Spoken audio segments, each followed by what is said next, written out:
Investing in AIM shares can provide 100% inheritance tax relief, saving you up to 40% in tax, which is quite something.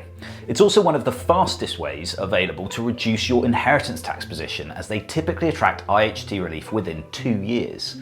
They are quite a specialist option though, and certainly not appropriate for everyone. But in the right situation and with the right advice, they do offer an interesting solution to individuals looking to shelter funds from inheritance tax. So if this sounds interesting, stick with me and I'll run through why they attract this type of relief and what you should be aware of before considering them. Business relief, or BR, was introduced in the 70s, primarily for family businesses. Its main aim was to ensure that small businesses could continue to trade after the death of the owner without having to be sold or broken up to cover the inheritance tax bill. Over time, governments have broadened its application to include the majority of trading companies that aren't listed on a main exchange. This was in an effort to aid growth and drive investment by offering tax breaks for the increased level of risk associated with investing in smaller companies. Its long history does really help provide confidence that it's a relief that can stand the test of time. It's worth considering though that it's a high-risk option and the rules can easily be changed. Even then though, it's quite unlikely that changes would be made retrospectively to investments already made. As I mentioned, the investment should be into a company that isn't listed on a major exchange, and it has to be trading. There are also certain industries and business types that are excluded from the relief. If the company deals in securities, land and buildings, stocks and trading, or its activity is primarily focused on holding investments, it won't attract business relief. If the company only has some exposure to activities of this nature, it's important that they're responsible for less than 50% of its turnover, and it's then only the qualifying part of the company's value that will be eligible for relief. So why use a specialist AIM portfolio then? Well, first, it's important to say that if tax relief is the primary reason for your investments, you need to consider the potential investment risk at great length. The very reason the relief is so attractive is that these are particularly high-risk investments. They're also less liquid than many listed investments, so can't always be sold quickly and easily. On top of this, you have to hold the investments when you die for the relief to be applied. So if you're going to need to access these investments and can't suffer volatility, they are unlikely to be suitable. That said, if you need your money to receive an inheritance tax exemption quickly, these can be an amazing option. Significant lifetime gifts, whether made direct to a beneficiary or a trust, typically take 7 years to fall completely out of your estate, so it can become a bit of a gamble in later life. It's why investments that attract business relief are more commonly deployed for older clients who perhaps don't have time on their side and have greater clarity as to the level of assets they'll need to provide their income until they die. There are few other options that provide full relief in as little as 2 years. If you have a regular income from a pension, employment or dividends, and you can evidence that an excess is available, the excess can be gifted and it will fall out of your estate immediately. There is also an annual £3,000 gifting allowance available each tax year, but these routes don't help people that have built up large capital sums and aren't generating high levels of income. You may also want to retain control of your investments until death, and as such, AIM shares may feel more comfortable than simply giving your money away every year.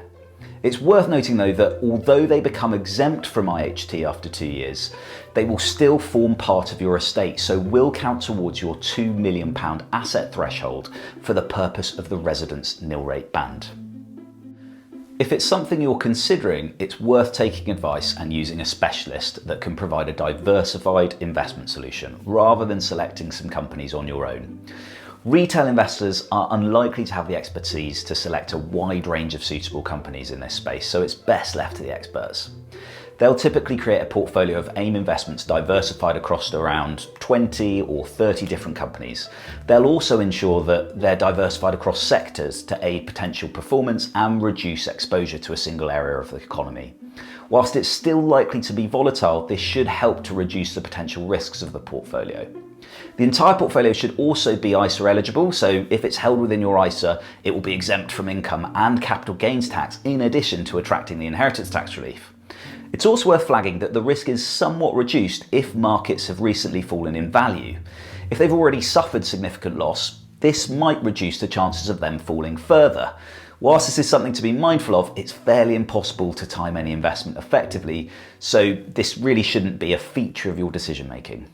So why don't I run you through a quick example of how business relief might help a potential investor.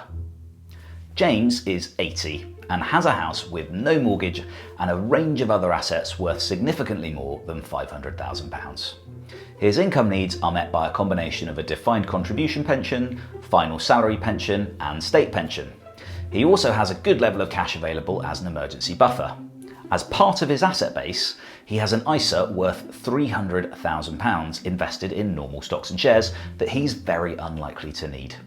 He's concerned that if he were to die in the near future, it would attract a significant inheritance tax bill, and he'd really like his children to benefit from the money. It's a fair concern, assuming an annual growth rate of 4% and annual charges of 1.5%. If James died at 85, his ISA would be worth £339,422. Due to the value of his other assets, this would then be subject to a 40% tax charge that will leave his children just under £136,000 in tax to pay and an inheritance of around £200 and £3,600 in respect of this investment. If instead, James sold his holdings within his ISA and reinvested the proceeds into an AIM portfolio that qualified for business relief, again assuming a growth rate of 4% and the same ongoing charges, but including an additional 1% fee for the initial advice, James's AIM portfolio would be worth just over £336,000 on death. As he held these investments for longer than 2 years, the full amount would be inherited by his children, thereby saving them over £135,000 in tax. It can be quite a compelling option if, and that's a big if, your circumstances mean it's suitable, but you certainly shouldn't consider it lightly, and it's definitely something that should be professionally advised upon. So if you feel business relief might be for you and like the sound of a large inheritance tax break, maybe give an AIM portfolio some thought. Because remember, your money really does matter.